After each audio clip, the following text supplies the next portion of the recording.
राधे राधे प्यारे भक्तों, श्री कृष्ण कहते हैं जिंदगी में कुछ नेक काम ऐसे भी करने चाहिए जिनका उस ऊपर वाले के सिवा कोई दूसरा गवाह ना हो। जीवन मिलना भाग्य की बात है, मृत्यु होना समय की बात है, मगर मृत्यु के बाद भी लोगों के दिलों में जीवित रहना ये कर्मों की बात है। कहानी पुरानी जरूर है और आपने सुनी भी होगी, पर कई बार कहानी की शिक्षा इतनी महत्वपूर्ण होती है कि उसे बार बार सुनना जरूरी हो जाता है, ताकि हम सतर्क हो सके, बार बार अपने जीवन में झांक सके कि कहीं हम भी तो ऐसा नहीं कर रहे। भगवान ने जब इंसान की रचना की तो उसे अपनी यात्रा आरंभ करने से पहले 2 पोटलियां दी और कहा, एक पोटली तुम आगे की तरफ लटकाना और दूसरी पोटली कंधे के पीछे की तरफ। इंसान ने बिल्कुल वैसा ही किया। फिर भगवान ने कहा, ध्यान से सुनो, तुम्हारी नजर सिर्फ और सिर्फ आगे वाली पोटली पर होनी चाहिए, पीछे वाले पर नहीं।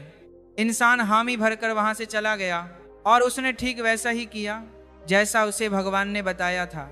वह आगे वाली पोटली को बार बार देखता। आगे वाली पोटली में उसकी कमियां थीं और पीछे वाली पोटली में दुनिया की कमियां। वह जब भी आगे वाली पोटली को देखता तो उसे अपनी कमियां नजर आती। वह एक एक करके अपनी कमियां सुधारता गया और उसकी तरक्की होने लगी। वह बहुत अच्छा इंसान बनता गया, बेहतर से बेहतर खुशहाल होता गया। उसने कभी भी पीछे वाली पोटली पर नजर तक नहीं डाली। एक बार वह तालाब के किनारे नहाने के लिए रुका। उसने दोनों पोटलियां तालाब के किनारे छोड़ दी। नहाकर जब वह बाहर आया तो उसे समझ ही नहीं आया कौन सी पोटली आगे वाली थी और कौन सी पीछे वाली, क्योंकि दोनों बिल्कुल एक जैसी थीं। अब गड़बड़ ये हुई कि उसने पीछे वाली पोटली आगे टांग ली और आगे वाली पीछे। अब बहुत से पूरी दुनिया में कमियां ही कमियां नजर आने लगी। ये ठीक नहीं, वो ठीक नहीं, बच्चे निकम्मे हैं, पड़ोसी बेकार हैं, सरकार बेकार है, जहां देखो वहां कमियां। अब वह हर जगह कमियां ढूंढने लगा सिवाय खुद के, क्योंकि उसे भगवान की वह बात याद थी कि नजर सिर्फ आगे वाली पोटली पर रखना। अब बेचारे का बहुत बुरा परिणाम होने लगा। वह पतन की तरफ बढ़ने लगा। नकारात्मकता ने उसे घेर लिया। हर इंसान उसे बुरा लगने लगा। उसकी दुनिया नरक बनने लगी। अब उसे समझ नहीं आ रहा था कि आखिर चक्कर क्या है। वह वापस भगवान के पास गया। भगवान ने उसे समझाया, जब तक तेरी नजर खुद की कमियों पर थी तू तरक्की कर रहा था, क्योंकि तू खुद को सुधार रहा था, और जैसे ही तूने दूसरों की कमियां देखनी शुरू कर दी वैसे ही तेरा पतन आरंभ हो गया। दोस्तों, यही हकीकत है। जब जब हम अपनी उंगलियां दूसरों पर उठाएंगे तब तब हम केवल और केवल अपना ही नुकसान करेंगे। हम किसी को भी नहीं सुधार सकते। आध्यात्मिकता की नज़र से देखें तो हर कोई अपनी यात्रा पर है। हम खुद की कमियां सुधार लें, खुद को बेहतर बना लें, रोज खुद को पिछले दिन से बेहतर बना लें, यही जरूरी है। किसी ने क्या खूब कहा है, झांक रहे हैं इधर उधर, सब अपने अंदर झांके, कौन ढूंढ रहे दुनिया में कमियां, अपने मन को ताके कौन, दुनिया सुधरे सब चिल्लाते, खुद को आज सुधारे कौन। पर उपदेश कुशल बहु तेरे, खुद पर आज चारे कौन। हम सुधरे तो जग सुधरेगा, ये सीधी बात। चारे कौन।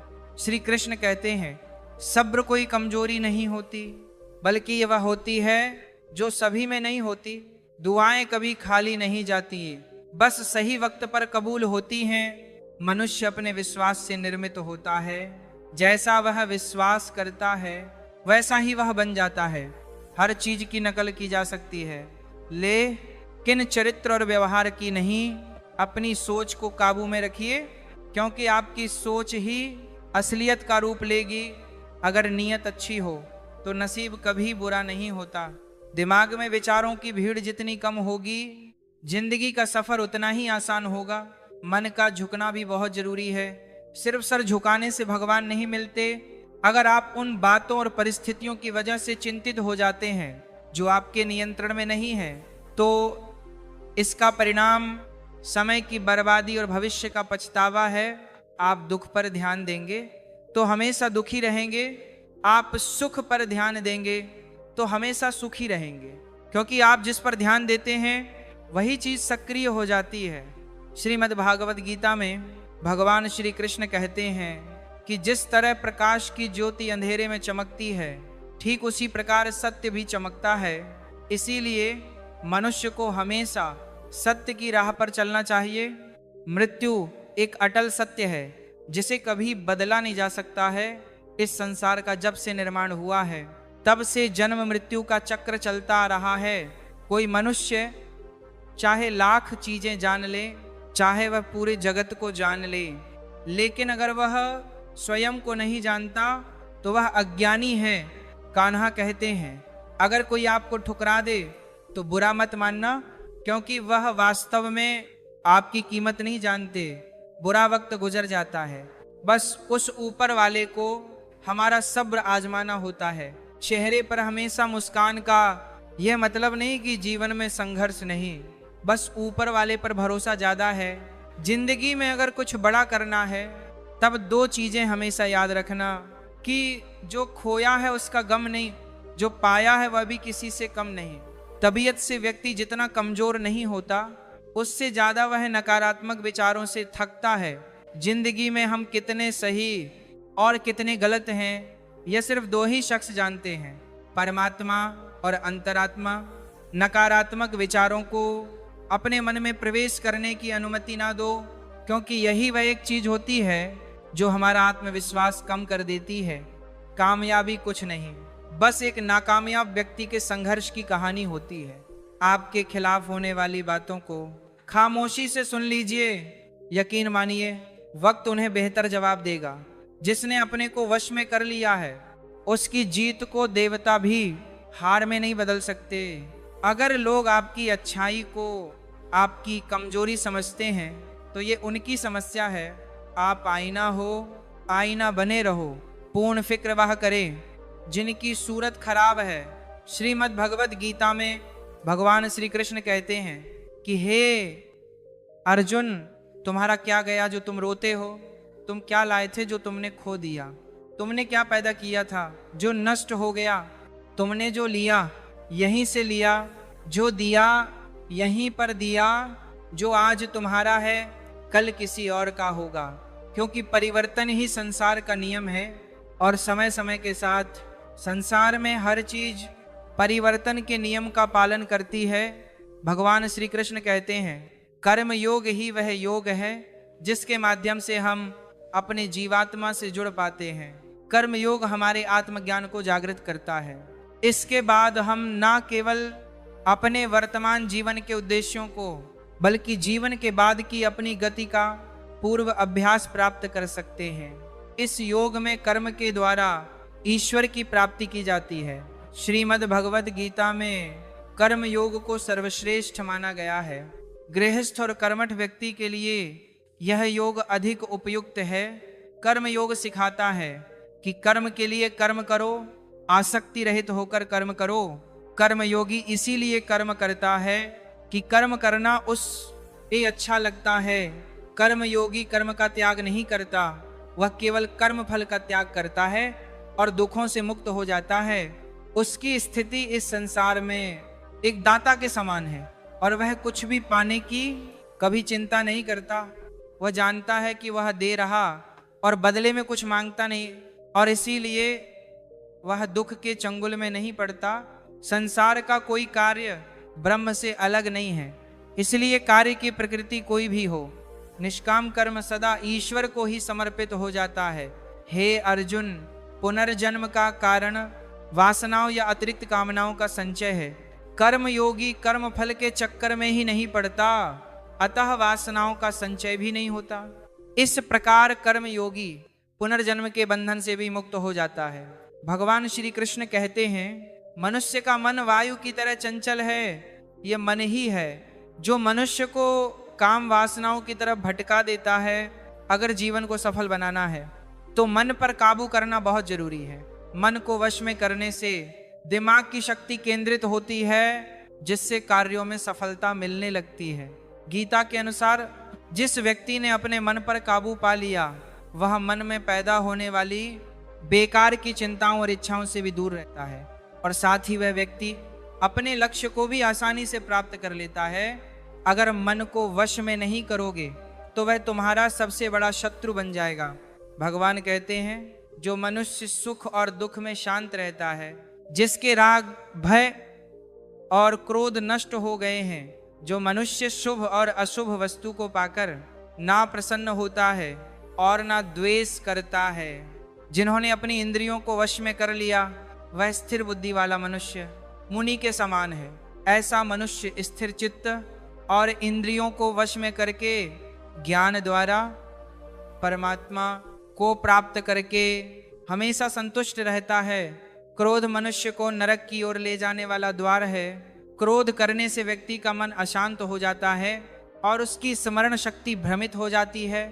स्मृति में विभ्रम होने से उसकी बुद्धि नष्ट हो जाती है और फिर व्यक्ति का पतन हो जाता है। भगवान श्री कृष्ण कहते हैं, मनुष्य को क्रोध करने से बचना चाहिए। कितना भी गुस्सा आए, स्वयं को शांत रखने का प्रयास करें। जिस प्रकार समुद्र की स्थिति अचल है, भारी से भारी आंधी तूफान आने पर या अनेक नदियों के जल प्रवाह उसमें प्रविष्ट होने पर भी वह अपनी स्थिति से विचलित नहीं होता, मर्यादा का त्याग नहीं करता, उसी प्रकार परमात्मा के स्वरूप में स्थित योगी की स्थिति भी सर्वथा अचल होती है। बड़े से बड़े सांसारिक सुखों दुखों का सहयोग वियोग होने पर भी उसकी स्थिति में जरा भी अंतर नहीं पड़ता। वह योगी परमात्मा में नित्य, निरंतर, अटल और एक रस स्थित रहता है। जो मनुष्य संपूर्ण कामनाओं को त्याग कर ममता रहित, अहंकार रहित और मोह रहित होकर विचरण करता है, वही मनुष्य शांति को प्राप्त कर पाता है। कान्हा कहते हैं, जो दर्द आज सह रहे हो, आगे चलकर वही तुम्हारी ताकत बनेगा। मुसीबत में अगर मदद मांगना हो तो सोचकर मांगना, क्योंकि मुसीबत थोड़ी देर के लिए ही होती है और एहसान जिंदगी भर का। तजुर्बे उम्र से नहीं बल्कि हालातों से आते हैं। जमाने में आए हो तो जीने का हुनर भी रखना। दुश्मन से कोई खतरा नहीं, बस अपनों पर नजर रखना। रात भर गहरी नींद आना इतना आसान नहीं, उसके लिए दिन भर ईमानदारी से जीना पड़ता है। अपनी कमियों को सिर्फ हम दूर कर सकते हैं और कोई नहीं। बाकी सब इनका फायदा उठाना जानते हैं। समय के पास इतना समय नहीं कि वह आपको दोबारा समय दे सके। जो बदला जा सके उसे बदलिए, जो बदला ना जा सके उसे स्वीकार कीजिए और जो स्वीकारा ना जा सके उससे दूर हो जाइए। लेकिन खुद को खुश रखिए, वह भी एक बड़ी जिम्मेदारी है। और साथ ही जब हम अपने रिश्ते के लिए वक्त नहीं निकाल पाते, तब वक्त हमारे बीच से रिश्ता निकाल देता है। जो आपकी बुराई करते हैं उन्हें करने दो, क्योंकि बुराई वही करते हैं जो बराबरी नहीं कर सकते। अगर खुश रहना चाहते हैं तो लोगों की बातों पर कम और अपने विचारों पर ज्यादा ध्यान दें। भगवान पर विश्वास बिल्कुल उस बच्चे की तरह करो जिसको हवा में उछालो तो वह हंसता है, डरता नहीं, क्योंकि वह जानता है कि आप उसे गिरने नहीं दोगे। श्रीमद् भगवत गीता में भगवान श्री कृष्ण कहते हैं कि हे अर्जुन, मेरा इन तीनों लोकों में ना तो कुछ कर्तव्य है और ना ही मुझे कोई वस्तु प्राप्त करना है, फिर भी मैं कर्म करते हुए अपने कर्तव्य का निर्वाह करता हूँ। हे पार्थ, यदि मैं कर्मों को करने में सावधानी ना बरतूं तो बड़ा अनर्थ हो जाएगा, क्योंकि मनुष्य सब प्रकार से मेरे ही मार्ग का अनुसरण करते हैं। यज्ञ से बचे हुए अन्न को खाने वाले श्रेष्ठ पुरुष सब पापों से मुक्त हो जाते हैं, और जो पापी लोग अपना शरीर पोषण करने के लिए ही अन्न पकाते हैं वे तो पाप को ही खाते हैं। अर्थात जो लोग ईश्वर को याद किए बिना जिंदा रहने में ही लगे रहते हैं उन्हें चोर समझना चाहिए। केवल ज्ञान ही एक ऐसा अक्षय तत्व है जो कहीं भी, किसी भी अवस्था में और किसी भी हाल में मनुष्य का साथ नहीं छोड़ता। धरती पर जिस प्रकार मौसम में बदलाव आता है उसी प्रकार जीवन में भी सुख दुख आता जाता रहता है। युद्ध हो या जीवन, सफलता केवल 3 शस्त्रों से प्राप्त होती है। धर्म, धैर्य और साहस। कान्हा कहते हैं सेवा सबकी कीजिए मगर आशा किसी से मत रखिए, क्योंकि सेवा का सही मूल्य भगवान ही दे सकता है, इंसान नहीं। नियत साफ हो तो एक लोटा जल भी कबूल है, वरना दिखावे के तो 56 भोग भी फिजूल हैं। कहाँ मिलता है कोई ऊपर वाले के सिवा समझने वाला? जो भी मिलता है बस समझा कर चला जाता है। भगवान के फैसले पर कभी शक मत करना।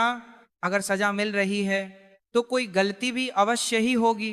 अगर आप सही हो तो खुद को सही साबित करने की कोशिश ना करो, बस सही बने रहो।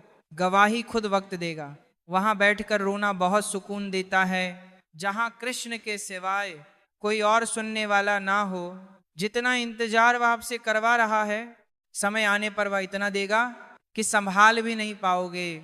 मित्रता आवश्यक है, संबंध भी आवश्यक है, परंतु जीवन की कठिन परिस्थिति ये दर्शाती है कि अकेले रहने की कला का आना भी आवश्यक है। जिंदगी में इतना सफर करने के बाद एक बात तो सीख ली है मैंने कि उस गली में कभी अपना कदम भी मत रखना जहां के लोग आपकी कदर नहीं करते। कदर करो उस इंसान की जो तुम्हारे सबसे ज्यादा नजदीक है। जो नजदीक भी नहीं आना चाहते उनका तो ख्याल करना भी छोड़ दो। उसे लौटना होगा तो लौट आएगा। कदर तो उसकी करो जिसे तुमसे दूर जाने में भय लगता है। ये कस्में, वादे सब झूठ होते हैं, क्योंकि सबसे ज्यादा कसम वही खाते हैं जो सबसे ज्यादा झूठ बोलते हैं। दीपक का जीवन इसीलिए वंदनीय नहीं है कि वह जलता है, बल्कि इसीलिए वंदनीय है कि वह दूसरों के लिए जलता है, दूसरों से नहीं जलता। कान्हा कहते हैं जीवन में कभी मौका मिले तो किसी के लिए सारथी ही बनना, स्वार्थी नहीं। किससे कब और कितना बोलना है, अगर तुमने यह समझ लिया तो तुम अपनी जिंदगी के सार्थक बन चुके हो। कामयाबी और नाकामयाबी दोनों जिंदगी के हिस्से हैं और दोनों ही स्थायी नहीं हैं। जिंदगी की आधी शिकायतें यूं ही दूर हो जाएंगी अगर लोग एक दूसरे के बारे में बोलने की जगह एक दूसरे से बोलना सीख जाएंगे। तुम्हारे साथ छल करते समय खुद को दोषी समझें और प्रेम किसी से इतना करो कि उसके मन में सदैव तुम्हें खोने का डर बना रहे। 4 वेदों का अर्थ नहीं भी जानो तो कोई बात नहीं, लेकिन समझदारी, जवाबदारी, वफादारी और ईमानदारी, इन 4 शब्दों का मर्म जान लो तो भी जीवन सार्थक हो जाएगा। हे अर्जुन, जिस काल में तेरी बुद्धि मोह रूपी दलदल को भली भांति पार कर जाएगी, उस समय तू सुने हुए और सुनने में आने वाले इस लोक और परलोक संबंधी सभी भोगों से वैराग्य को प्राप्त हो जाएगा। हे पार्थ, धर्म से भरा हृदय धर्म का परामर्श देता है और अधर्म से भरा हृदय अधर्म का परामर्श देता है। कान्हा कहते हैं दुष्ट लोगों की भलाई कभी नहीं करनी चाहिए, क्योंकि बिच्छू को आप कितना भी प्यार कर लो फिर भी वह डंकी मारेगा। लोग तुम्हारी कदर तभी करेंगे जब तुम भी उन्हें उन्हीं की तरह नजरअंदाज करना सीख जाओगे। जिन्हें उधार लेने और दूसरों से एहसान लेने की आदत होती है, वह हमेशा तनाव में घिरे रहते हैं। उस इंसान की कदर कम की जाती है। जमाने में जो दूसरे इंसान की कदर नहीं करता, किसी को इतना भी सर पर मत बैठा लेना कि सर दर्द बन जाए, और किसी की इतनी भी खुशामद मत करना कि वो आपके लिए बेकदर हो जाए। आईने में जो दिखता है उसके अलावा किसी और पर आंख मूंद कर भरोसा मत करना। दूर रहना उन लोगों से जो आपकी कदर तब तक करते हैं जब तक आप काम हो। जल्दबाजी में कोई भी फैसला ना लें, क्योंकि जल्दबाजी में लिया गया फैसला अक्सर गलत हो जाता है। अपने पंखों पर भरोसा रख, हवाओं के भरोसे तो पतंगे उड़ा करती हैं। यहाँ गरीब जमीन पर पड़ी रोटी भी हंसी खुशी खा लेता है, वहां अमीर हाथ से मिली रोटी की भी कदर नहीं करता। जो मिला नहीं उसे पाने की ख्वाहिश जरूर करना, पर जो मिला है उसकी बेकद्र कभी मत करना। प्यार का असर उस रिश्ते में खत्म हो जाता है जहां एक दूसरे की कदर करना कम हो जाता है। जिन्हें जो कहना है कहने दो उनको, हम नहीं, वक्त जवाब देगा। क्यों भरोसा करता है तू गैरों पर, जबकि चलना है अपने ही पैरों पर। जिन्हें नींद से प्यार है वह सुहाने सपने देखते रहते हैं, पर जिन्हें अपने सपनों की कदर है उन्हें नींद तक नहीं आती। जहां रहने के लिए घर मिल जाए पर घर के लोगों से कदर ना मिले, ऐसे घर पर रहने से अच्छा सड़क पर रहना है। श्रीमद् भागवत गीता में भगवान श्री कृष्ण कहते हैं कि हे अर्जुन, जो न कभी हर्षित होता है, ना किसी से द्वेष करता है, ना शोक करता है, ना कामना करता है, जो शुभ और अशुभ संपूर्ण कर्मों का त्यागी है, वह ज्ञानी मनुष्य मुझको अति प्रिय है। मुझे पाने के 3 तरीके हैं, ध्यान योग, ज्ञान योग और कर्म योग, और इन सब में कर्म योग सबसे प्रधान है। जिस प्रकार मनुष्य अपने पुराने वस्त्रों को त्याग कर नए वस्त्र धारण करता है, ठीक उसी प्रकार आत्मा पुराने व्यर्थ शरीर को त्याग कर नए शरीर को धारण करती है। यही प्रकृति का नियम है। इस सत्य को स्वीकार करके भय मुक्त होकर आज हमें जीना चाहिए। जो मनुष्य मुझे जान लेता है उसके लिए संसार में और कुछ भी जानना शेष नहीं रहता। ऐसा मनुष्य जन्म मरण के बंधनों से मुक्त हो जाता है। जो मनुष्य भगवद गीता को पढ़कर उस पर अमल करता है, उसके सारे दुष्कर्म का प्रभाव समाप्त हो जाता है। जो भाग्य में है वह भाग कर आएगा, और जो भाग्य में नहीं है वह आकर भी भाग जाएगा। जैसे हवा के झोंके नाव को भटका देते हैं, वैसे ही मनुष्य की इच्छाएं बुद्धि को भटका देती हैं। खुशी के लिए काम करोगे तो खुशी नहीं मिलेगी, लेकिन खुश होकर काम करोगे तो खुशी जरूर मिलेगी। ये चिंता छोड़िए कि लोग आपके बारे में क्या सोच रहे हैं। वे तो स्वयं इस चिंता में डूबे हैं कि आप उनके बारे में क्या सोच रहे हैं। बिना झुके खाली होना लगभग नामुमकिन है। अगर अंदर से अहंकार खाली करना है तो झुकना ही एकमात्र उपाय है। जहां तक दिखाई दे रहा हो वहां तक जाइए। जब आप वहां पहुंचेंगे तो आप और आगे देख पाएंगे। आंसुओं में वह खामोश दुआ है जो सिर्फ परमात्मा ही सुन सकता है। हम जो हैं उसके जिम्मेदार हम खुद हैं, और जो हम बनना चाहते हैं वो बनने की शक्ति हम अपने अंदर रखते हैं। जब कोई अपना अगला कदम पहचानने लगता है तब बड़े परिवर्तन का आरंभ हो जाता है। अगर आसमान वाले से आपके रिश्ते मजबूत हो तो जमीन वाले आपका कुछ नहीं बिगाड़ सकते। मन अशांत है और उसे नियंत्रित करना कठिन है, लेकिन शांत रहकर इसे वश में किया जा सकता है। भरोसा रखें, हम जब कहीं किसी का अच्छा कर रहे होते हैं तब हमारे लिए भी कुछ अच्छा हो रहा होता है। यूं ही नहीं होती। हाथ की लकीरों के आगे उंगलियां, परमात्मा ने भी किस्मत से पहले मेहनत लिखी है। अच्छे व्यवहार का कोई आर्थिक मूल्य भले ना हो, लेकिन अच्छा व्यवहार करोड़ों दिलों को खरीदने की शक्ति रखता है। संयम हमारे चरित्र की कीमत बढ़ाता है, परंतु सच्चे मित्र और परिवार हमारे जीवन की कीमत बढ़ाते हैं। श्रीमद् भगवद गीता में भगवान श्री कृष्ण कहते हैं कि हे अर्जुन, वह जो वास्तविकता में मेरे उत्कृष्ट जन्म और गतिविधियों को समझता है, वह शरीर त्यागने के बाद पुनः जन्म नहीं लेता और मेरे परम धाम को प्राप्त होता है। वह व्यक्ति जो सभी इच्छाएं त्याग देता है और मैं और मेरा की लालसा और भावनाओं से मुक्त हो जाता है, उसे अपार शांति की प्राप्ति होती है। जिस मनुष्य के अंदर ज्ञान की कमी होती है और ईश्वर में श्रद्धा नहीं होती, वह मनुष्य जीवन में कभी भी आनंद और सफलता को प्राप्त नहीं कर पाता। ईश्वर ने हमें जो कुछ भी दिया है वही हमारे लिए पर्याप्त है, और यही एक अटल सत्य भी है। संयम, सदाचार, स्नेह एवं सेवा, यह गुण सत्संग के बिना नहीं आते।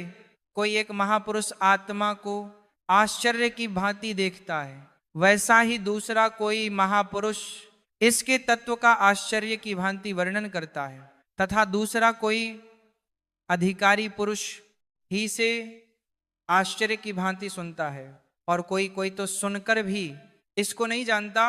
श्री भगवान कहते हैं, दुख सुख को समान समझने वाले जिस धीर पुरुष को यह इंद्रिय और विषयों के सहयोग व्याकुल नहीं करते, वह मोक्ष के योग्य होता है। हमें किसी से भी अंधा प्यार नहीं करना चाहिए। हमारा किसी के प्रति अंधा प्यार हमें कभी भी आगे बढ़ने नहीं देता।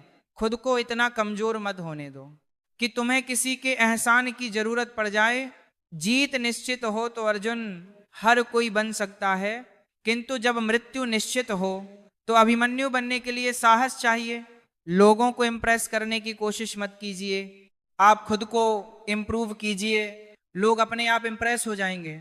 अगर जिंदगी का हर दांव जीतना चाहते हो तो बल से ज्यादा बुद्धि का उपयोग करना सीखो, क्योंकि बल लड़ना सिखाता है और बुद्धि जीतना सिखाती है।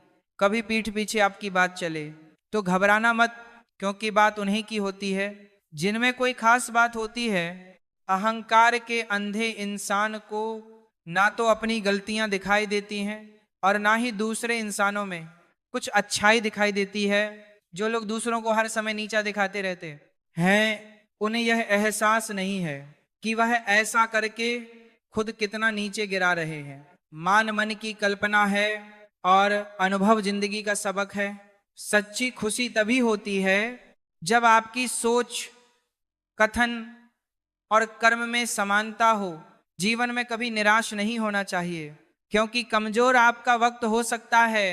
आपने जैसे तेल समाप्त हो जाने पर दीपक बुझ जाता है, उसी प्रकार कर्म के क्षीण हो जाने पर भाग्य भी नष्ट हो जाता है। अगर आप राजा की तरह जीना चाहते हैं तो पहले आपको गुलामों की तरह मेहनत करनी होगी। एक बात का ध्यान अवश्य रखें, आपका सपना जितना बड़ा होगा संघर्ष भी उतना ही कठिन होगा। अगर लोग आपकी कॉपी करने लगे तो समझ लीजिए आप कामयाबी के बहुत करीब हैं। कोशिश हमेशा आखिरी सांस तक जारी रखनी चाहिए। मंजिल मिले या तजुर्बा, दोनों ही अनमोल हैं। जिंदगी बहुत हसीन है, कभी हंसाती है तो कभी रुलाती है, लेकिन जो जिंदगी की भीड़ में खुश रहता है, जिंदगी उसी के आगे सिर झुकाती है। अपने सबसे खास से धोखा खाने के बाद लोग चाहकर भी किसी पर संपूर्ण भरोसा नहीं कर पाते। यही सत्य है। श्रीमद् भगवद गीता में भगवान श्री कृष्ण कहते हैं कि हे अर्जुन, मनुष्य अपने जीवन को सरलता से जी सकता है, पर फिर भी वह कभी सरल जीवन जी ही नहीं पाता। हमेशा चिंताओं से घिरा रहता है, भूतकाल की बातों को सोचकर परेशान होता रहता है। वह मौत से डरने लगता है। वह ना तो अपने जीवन को सही तरीके से जी पाता है और ना ही मृत्यु को गले लगा पाता है। व्यक्ति ना तो मरने वाले का शोक करते हैं और ना ही उनका शोक करते हैं जो अभी जिंदा है, क्योंकि वह जानते हैं जो मर गया फिर से जन्म लेगा और जो जिंदा है वह एक दिन जरूर मरेगा। कर्म का नियम कहता है कि प्रत्येक घटना का एक कारण और प्रभाव होता है। समान रूप से किए गए कार्य के परिणाम अलग अलग हो सकते हैं। ये केवल इस बात पर निर्भर करता है कि वह कर्मकर्ता किस प्रकार है। जिस प्रकार आग एक लकड़ी को जलाकर राख कर देती है, उसी प्रकार आत्मज्ञान आपके अंदर चलने वाले सभी द्वैत कार्यों को भस्म करके आपको आंतरिक शांति प्रदान करता है। हे पार्थ, ब्राह्मण, क्षत्रिय, वैश्य और शूद्र, इन 4 वर्णों का समूह गुण और कर्मों के अनुसार मेरे द्वारा रचा गया है। इस प्रकार इस सृष्टि की रचना आदि कर्म का कर्ता होने पर भी विनाशी परमेश्वर को तू वास्तव में अकेला जान अकर्म करो, लेकिन फल की इच्छा से नहीं, बस अपना कर्म करते जाओ और आगे बढ़ते जाओ। जिसकी आसक्ति सर्वथा नष्ट हो गई है, जो अपनी देह पर अभिमान नहीं करता और जो ममता से रहित हो गया है, जिसका चित्त निरंतर परमात्मा के ज्ञान में स्थित रहता है, वैसा कर्मयोगी अपना कर्म यज्ञ की तरह करता है। मोक्ष को प्राप्त होता है जो अपना सब कुछ परमात्मा को कर देता है, जिसके लिए परमात्मा ही सब कुछ है। जो अपने हर कर्म में परमात्मा को देखता है और हर कर्म परमात्मा के लिए करता है, वैसा कर्मयोगी मोक्ष का अधिकारी होता है। नई शुरुआत इंसान को थोड़ा डराती है, पर याद रखना, सफलता मुश्किलों के बाद ही नजर आती है। कौन क्या कर रहा है, कैसे कर रहा है, क्यों कर रहा है, इन सब से आप जितना दूर रहोगे आप उतना ही खुश रहोगे। कोई हमारा बुरा करे, यह उसका कर्म है, लेकिन हम किसी का बुरा ना करें, यह हमारा धर्म है। कोई भी रिश्ता अपनी मर्जी से नहीं जुड़ता, क्योंकि आपको कब, कहाँ और किससे मिलना है, ये सिर्फ ऊपर वाला ही तय करता है। जिंदगी में 2 लोगों का होना बहुत जरूरी है, एक कृष्ण जो ना लड़े फिर भी जीत पक्की कर दे। दूसरा कारण, जो हार सामने हो फिर भी साथ ना छोड़े। कान्हा कहते हैं तू करत, वही है जो तू चाहता है, मगर होता वही है जो मैं चाहता हूं। तू वही कर जो मैं चाहता हूं, फिर होगा वही जो तू चाहता है। इंसान गलत कार्य करते समय दाएं बाएं आगे पीछे चारों तरफ देखता है, बस ऊपर देखना भूल जाता है। जो मनुष्य ऊपर देख पाता है वह कभी गलत काम करने की हिम्मत नहीं करता।